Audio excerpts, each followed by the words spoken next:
শাসানি, ধাক্কাধাক্কি, বহিরাগতদের দাপাদাপি, তৃণমূলের বিরুদ্ধে মনোনয়নে বাধা দেওয়ার অভিযোগ সিপিএম কংগ্রেসের।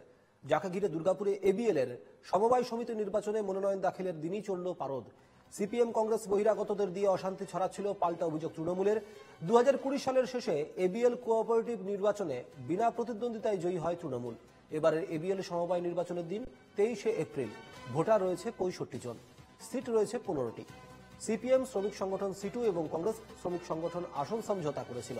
বুধ এবং বৃহস্পতিবার তারই মনোনয়নপত্র দাখিলের দিন ছিল।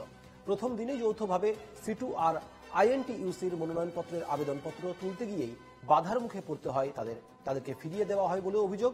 বৃহস্পতিবার মনোনয়ন দাখিল করার শেষ দিন, তার মধ্যে মনোনয়ন দাখিল করতে না দিলে বৃহত্তর আন্দোলনে নামার হুঁশিয়ারি দিয়েছে বিরোধীরা।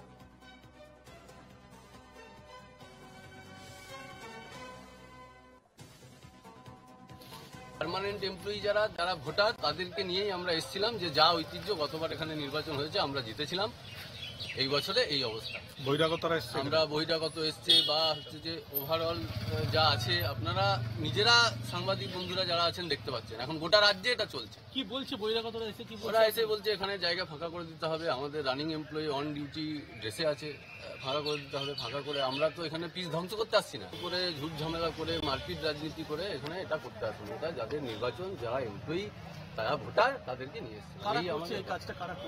কারা করছে মানে এখানে তো আপনারা জানেন শাসক দলই আছে। এখনো পর্যন্ত আমরা নমিনেশন পেপার নিয়ে বসে আছি, এখনো কোনো নমিনেশন ফর্ম কেউ নেয়নি। কোনো রাজনৈতিক দলই নেয়নি, কোনো রাজনৈতিক দল এখনো নেয়নি।